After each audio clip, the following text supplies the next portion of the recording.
A thin November rain stitched the night together as the bells of a brick church in Boston's South End shivered into the dawn. On the granite steps, wrapped in a sky-blue baby blanket that had already wicked up the wet, a newborn made a sound that was more sigh than cry.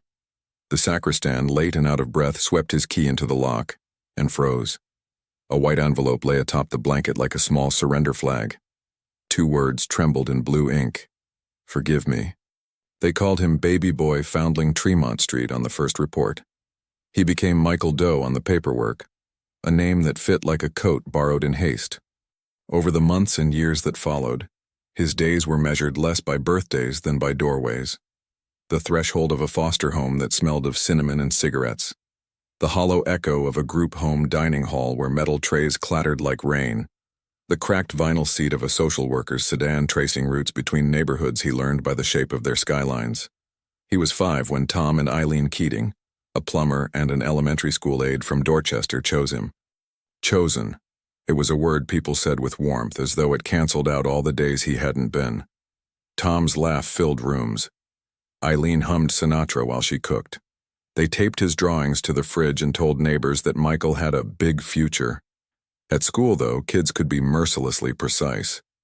Church steps. One boy whispered after a teacher read a story about a lost puppy. Michael's fists balled. He hated the way pity felt like static in the air. There were gaps in his file. Pages missing, dates smudged, names blacked out with ink that looked like thick storms. Eileen said the past was the past. Tom said some mysteries were mercies. But late at night, when the house went quiet, Michael traced questions in the ceiling's shadows. Who had wrapped him in that blanket? Why a church? Why a note asking for forgiveness and not a name? Time did its soft, stubborn work. He learned trades from Tom, learned steadiness from Eileen, learned that chosen love could be a steady ground. He stayed in Boston, tending boilers and busted water heaters through winters that carved their own scriptures into brick. He dated, almost married once, and then didn't. He visited Eileen every Sunday after Tom's heart attack took him on a gray morning that smelled of coffee and rain. Grief rearranged the furniture of his days. It also rearranged the attic. He found the shoebox while clearing Tom's things, tucked behind a stack of Red Sox programs from 1986. Inside, the sky-blue blanket, folded carefully as if it had been sleeping. The fabric was thin at the corners from a thumb worrying it, perhaps Eileen's when no one was looking. Beneath it, the envelope still white, still carrying the weight of those 2 words. Forgive me. He didn't need anyone to tell him it was the original. The ink had feathered along the fibers, a blue blur of panic and love. He held the blanket to his face and smelled laundry soap and dust, a whisper of something sweet he couldn't place. He felt the ache of every age he had been rising to meet him. Somewhere in the box was a small photo, the kind hospitals print without ceremony. A dark-haired newborn, eyes scrunched, wrapped in a blanket that looked like this one. Someone had written Aiden in pencil on the back, the question mark sharp as a thorn. For weeks, the shoebox lived on his kitchen table like a guest who wouldn't speak. Friends urged him to let it go. Others said, "DNA kits are cheap now, man. Everyone's doing it." Eileen's hands fluttered when he mentioned it. "What if what you find only hurts?" she asked. He caught the fear in her eyes, the fear of being replaced by a truth older than their love. But the question mark on the photo would not sit still. In the hum of the refrigerator and the hush of 4 a.m., it seemed to pulse. One Saturday, he ordered the kit. He spat into the tube and sealed it with a shake that felt like a ritual, then walked it to the corner mailbox on a day when the sky over Boston was the same washed-out gray as that old church stone. As the envelope disappeared, he said quietly to the air, "Who are you?" 3 weeks later, an email pinged his phone while he was under a sink in a Back Bay brownstone, a valve refusing to surrender. He swiped, careless, and then froze as surely as the sacristan had once frozen at a door. The app didn't offer him a story or a soft preface. It offered a number. Predicted relationship, close family, first cousin. It offered a name he'd never heard, a city he knew only from highway signs, and a green dot that marked the person as active right now. He wiped his hands on a rag until the rag was useless. His heart thumped like old pipes knocking when the heat comes on. Should he message? Should he tell this stranger that his life began on church steps and a note? Or keep the quiet and live with the question mark forever? What would you do? Reach out? Or protect the life you've built from the tremor of old truths? If this story has you hooked, drop a comment with your advice for Michael, hit like, and subscribe so you don't miss what happens next. The message he typed and retyped a dozen times began without explanations and without the word abandoned, because he couldn't bear to put that syllable in a stranger's head. "Hi," he wrote, fingers hovering above the keys. "I think we might be related. Would you be open to a quick chat?" He hit send and stared at the green dot next to the name, Daniel K. from Cranston, Rhode Island. A first cousin, the app insisted, as if kinship were a math problem that always added up. Minutes crawled by. Then a bubble appeared. "Hey Michael, sure. This site says we're close cousins, that's wild. My mom's side is a big Irish Catholic mess from Providence. What do you want to know?" He wanted to ask for everything at once. Instead, he started small. "Do you have any relatives who had a baby in Boston in 1984? The three dots blinked, vanished, blinked again. "I can ask my mom," Daniel wrote. "She's Maeve. 7 siblings, lots of secrets. Give me a day." That night, Michael unboxed the shoebox again, laying the blanket across his knees in the glow of the TV without hearing anything on it. He created a family tree on the app, a bare-limbed sketch that the software tried to fatten with suggested leaves. He clicked through surnames that read like street signs in Providence. O'Rourke, Donnelly, Flynn. He added Tom and Eileen, and the program scolded him with a gray tooltip about adoptive parents versus biological relatives, a distinction that felt clinical enough to make his jaw tighten. He toggled it to adoptive and muttered, "Family means the people who showed up." By morning, Daniel had sent a cluster of messages. A photo of a Christmas in the late 80s, cousins in cable-knit sweaters, a tape deck on the rug, a tree with tinsel like rain. Names and ages scrolled beneath. "My Aunt Kathleen disappeared for a while around 84, one message read. "Family story is she went to stay with a friend in Boston. She was 17. My grandmother didn't talk about it. Aunt Kathleen." The name carried the weight of a door, unlocking a single inch. Michael typed, "Do you know which parish your family attended?" He wasn't sure why he asked it until he heard the answer in his head, because beginnings and endings in his story had always been written at church doors. "Mostly St. Bridget's in Providence, sometimes St. Joseph's," Daniel wrote. "But my mom said there was some priest in Boston who helped girls. That's all I got for now. Also, my mom wants to talk. She said none of this is your fault." Maeve called that afternoon. Her voice had the warmth of a kitchen with something on the stove. "Michael, honey, first I'm sorry. I don't know what you've been told, but we O'Rourkes have a history of handling things the wrong way and then calling it privacy." He told her the truth without embroidery.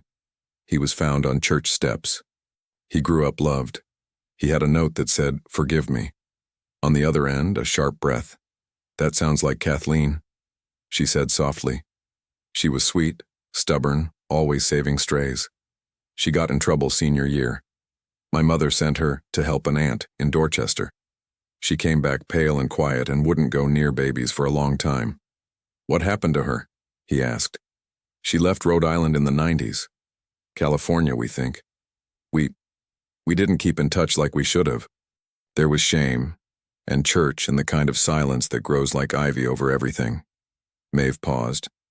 "But there's someone who might know more. My Aunt Nora kept boxes, pictures, letters. She still lives in Newport. If you come down, I'll go with you." Driving south, the highway names were suddenly old acquaintances. He could feel the map of his childhood being redrawn in real time, Boston tilting toward Providence. In Newport, gulls carved white lines in the slate sky. Aunt Nora lived in a narrow house that smelled of lemon oil in years. She leaned on a cane and wore a cardigan with tiny wooden buttons shaped like shells.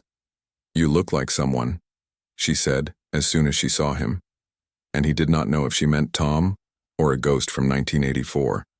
They spread boxes across the dining table, envelopes fat with negatives, mass cards, program bulletins.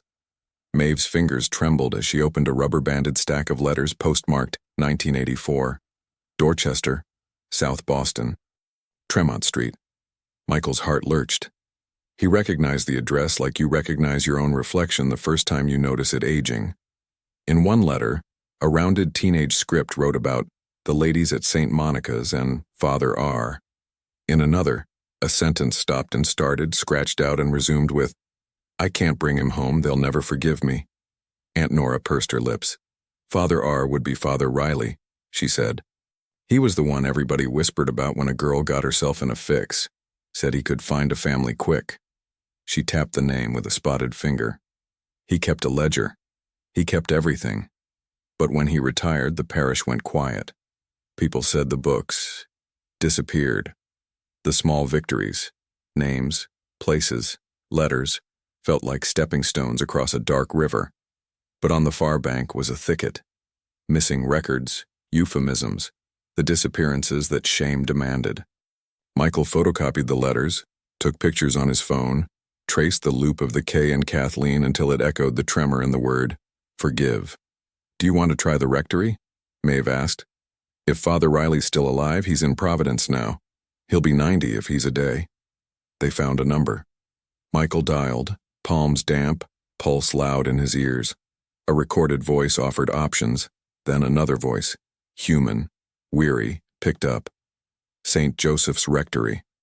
"I'm trying to reach Father Riley," he said. A pause. "He doesn't take calls." "Who's asking?" "My name is Michael. I was left at a church in Boston in 1984. I think he might have been involved." Silence stretched until it nearly broke. Then the voice softened. "Come tomorrow morning. Ask for Sister Agnes. Bring whatever you have." The line clicked dead. Michael stared at the phone, at Maeve's anxious smile, at the letters fanned across the table like a deck waiting to be cut. He felt the river current quicken beneath his feet. Tomorrow someone might open a door that had been painted shut for 41 years. Should he step through? And what kind of truth would be waiting on the other side? Sister Agnes met them at a side door that smelled faintly of beeswax and rain, her keychain a quiet chime at her hip. She was small and square-shouldered, with eyes that had seen enough confessions to tell the difference between regret and repentance. "You must be Michael," she said, and her gaze caught for a beat on his face as if she were completing a picture she'd started decades ago. "Come this way. Father's in the sitting room. He has good days and foggy ones." The rectory hallways were lined with photographs. First communion classes in stiff white, priests in black against brick facades, parish picnics where men held paper plates sagging with potato salad. A radiator hissed.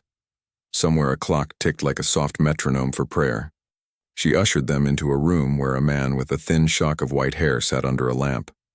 Father Riley's hands were large, mottled, and folded around a rosary he moved without looking. He had the papery skin of someone whose past had grown heavier than his future. "Father," Sister Agnes said, "this is the gentleman I told you about." Riley squinted at Michael.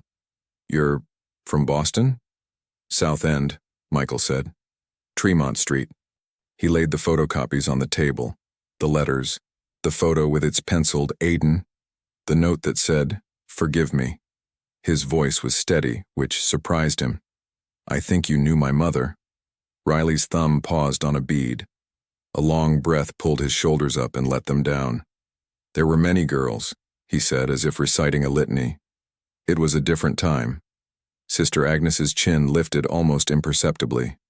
"Different or not, we can try to make amends now," she said. Riley's eyes flicked to the note. "Blue ink," he murmured, more to himself than to them. "A lot of them used black. The girl I'm thinking of, Kathleen O'Rourke, she always had a blue pen." He closed his eyes as if rewinding a film. 17. Smart. Hands like a pianist. She came from Providence to St. Monica's home on Columbia Road. We tried to find a family, but her mother demanded no records. The family I called in Boston came too late. The baby was born early. There was panic. I told her to bring the child to St. Paul's at first light. A woman from the city would be waiting. I left an envelope with instructions. It was supposed to be temporary. Michael's chest tightened. Temporary, he repeated, tasting the word like metal. Riley swallowed. The rosary beads clicked once. Twice. The city took the child before we could connect the threads. And then the papers ran a little item about a baby on church steps. And her mother said the matter was closed. I tried to keep a ledger of everything, but when the archdiocese sent investigators in the 90s, boxes disappeared. I told them it wasn't about scandal. It was about souls. His voice frayed on the last word. Do you have anything? Maeve asked. Names. A date. Riley nodded toward a tall cabinet with a lock that looked ornamental. Sister Agnes fetched a ring of keys. Inside were fewer files than the dust implied. 3 thin binders, a shoebox with index cards, and a leather notebook gone the color of tea. Riley opened the notebook and turned pages that creaked. I wrote in code sometimes, he said, almost apologetically. Initials, parishes, asterisks for urgency. He found an entry bracketed in blue. K.O., Dorchester, early November, 84. Boy, blue blanket, forgive. He tapped the page. I thought the word would remind me not to forget. He turned to Sister Agnes. What did we keep from St. Monica's when it closed? Only what we could carry, she said. The city sent trucks. I kept the smallest box. Ribbons from bassinets, a few wristbands, notes that teens wrote to the babies they couldn't name. She looked at Michael with a question in her eyes. Would that help? Or hurt? Both, Michael said. They carried the small box to the table like a reliquary. Inside, a tangle of pastel, a pink ribbon with a safety pin, a paper bracelet stamped with a worn-out hospital logo, a folded napkin with a phone number, a Polaroid faded to the color of old cream. Sister Agnes sifted gently, murmuring names as if not to disturb them. M, with the dimple. T, who loved math. K, who hummed hymns off-key. She stopped. Here. It was a half-page from a school notebook, torn clean along the perforation. Blue ink. The handwriting young but careful. If you ever read this, I want you to know I loved you. They told me love sometimes means letting go. I hope God forgives me for not being braver. Michael reached for it and then stopped, hands hovering as if the paper might scorch. He read it once, silently, once aloud. The vowels trembled in the room. Father Riley's rosary was still. Maeve pressed her lips together and looked at the ceiling.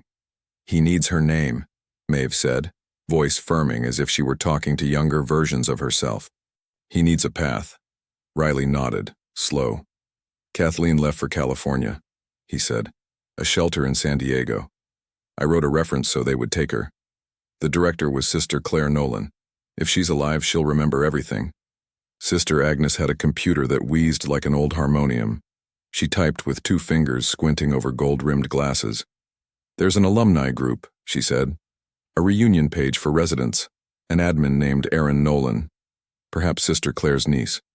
And here, Kathleen O'Rourke. A post from 2010. Left the group.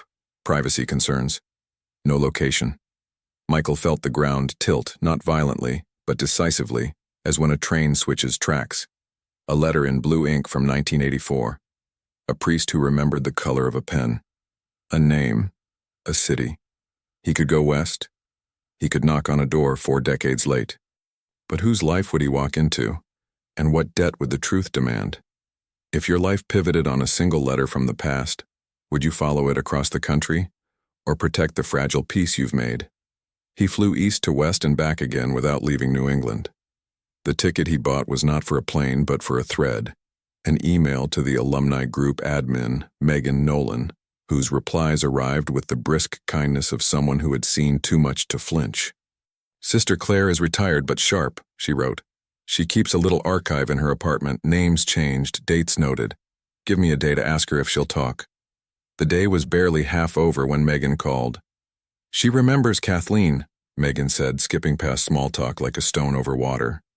Came in scared, left braver. Went by Katie sometimes. She stayed 6 months after the birth to help in the kitchen. Then she went home, said her mother's health was poor.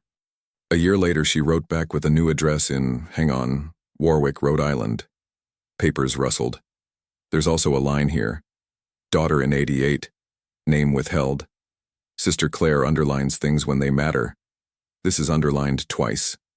Michael stood in his kitchen with the shoebox open, the blue blanket like a morning sky folded on the table. The map in his head shifted again. Not California, but back to the same small state whose shore he had walked as a boy on school trips.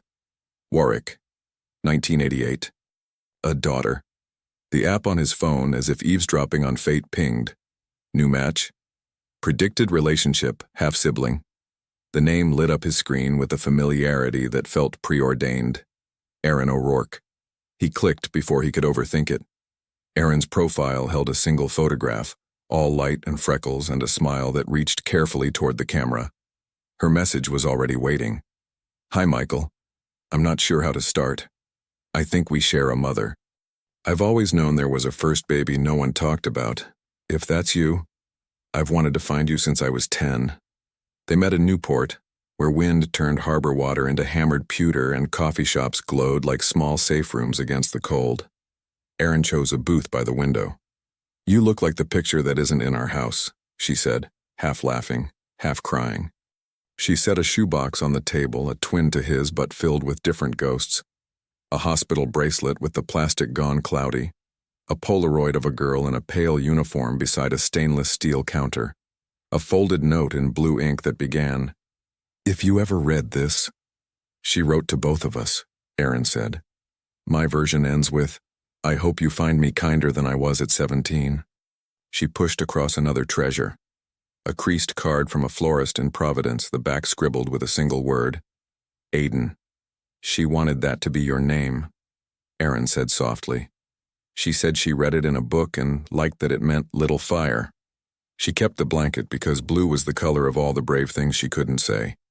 Michael pressed his palm over the card as if to feel the heat in the old ink. Aiden, he repeated, and it fit somewhere deep, not as a replacement but as a root under the name he'd grown. They talked in braids. His years with Tom and Eileen, Aaron's childhood in small apartments with a mother who worked nights, the way silence threaded through holidays like a hidden wire. Aaron spoke of Kathleen with a daughter's love and a nurse's clear eye. She's 60 now, Aaron said. Her hands still shake when someone says Tremont Street. She never married. She said she couldn't ask a man to hold a story she couldn't say out loud. She's had trouble breathing this past year. Guilt sits heavy. Does she want... Michael began, and Aaron held up both hands with a smile that was both apology and invitation. She wants to meet you, but she's terrified of deserving it, Aaron said. She told me to ask you what you want her to bring to the first conversation. Truth? Silence? A picture of your father? She bit her lip. He doesn't know. She never told him there was a baby. He was a boy. There was church and shame and... Aaron shook her head. She thought she was protecting everyone. She ended up hurting herself most. Outside, gulls threaded the wind like scraps of paper caught in an updraft. Inside, Michael set his coffee down and felt the world tilt toward a ridge he had to climb. I want her to bring herself, he said at last. And the blue pen, if she still uses it. Aaron laughed, relieved tears shining. She does, she said. She never stopped. She says black is for final answers, blue is for drafts. She never thought she'd get to revise this one. They chose a place and a time that made sense to no one but them. A small chapel near the cliffs, after the workday's rush when the light thinned and everything looked honest. She asked for a chapel because she wants to set the story down where she picked it up, Aaron said. She asked me to hand you something first.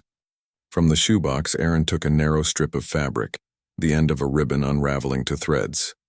She cut this from the blanket, Aaron said. The night she left you, she took a piece so she'd have to live with the proof. Michael took it between two fingers. It was the exact blue of the note on his table, the exact blue of a winter sky that promises snow. In the hours before the meeting, he walked the harbor and thought of all the names he had worn. Foundling, Doe, Keating, Michael. Now Aiden glowed like an ember he could cup without burning. He thought of Tom's warm laugh and Eileen's humming and decided that truth was not a thief that came to rob one love to feed another. It was a house where extra chairs could be added without taking away a seat. Still, as evening gathered, the old fear knocked like a shy visitor. What if the story he'd built trembled under the weight of the story he was about to hear? What if forgiveness required language he hadn't yet learned? He turned toward the chapel door, where a small figure in a gray coat waited with a blue pen tucked behind her ear. The chapel smelled faintly of stone and old wax. Evening pressed soft color through the stained glass so that everything wore a hush, even the air. He stepped inside and saw her sitting in the third pew, hands knotted in her lap, a blue pen tucked behind her ear like a talisman she'd forgotten was there. Aaron stood a few rows back, giving them space, a small anchor in case either needed to steady their breath. Kathleen turned when the door whispered shut. For a moment she studied his face with the concentration of someone matching a melody to a memory. Then, as if a chord inside her loosened, she stood. They did not fall into an embrace, not yet. They hovered in that fragile distance where two lives begin to recognize each other. "You look like both the boys you were," she said, voice thin but certain. "The one I named in my head and the one you grew into." "Hello," he answered, and the word sounded insufficient for the 41 years crowded behind it. He took the bench across from her so close their knees could have touched. "I brought something." He slid the white envelope onto the wood between them, the blue ink soft with age. "Your words have been with me longer than your name." Her hand rose, faltered, landed on the page as if it were a bird she might scare. "I wrote this at a kitchen table with a streetlight shaking in the window," she said. "I told a brave story to myself until morning. Then fear drove instead." She looked up, eyes clear and wet. "I won't make fear drive today." He nodded toward the ribbon in his pocket. "Aaron gave me this. You kept the other half." "I did," she said, and showed him. A narrow blue strip worn smooth by years of being folded and unfolded in the dark. "I thought if I had to hold the proof, I'd someday have to hold the truth." They spoke in pieces at first, like people wading into cold water.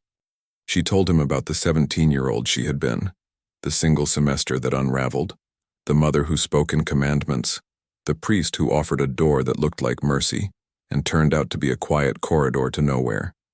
"I named you Aiden in my head," she said. "I said it when I washed my hands, when I stood in church pretending to pray about other things.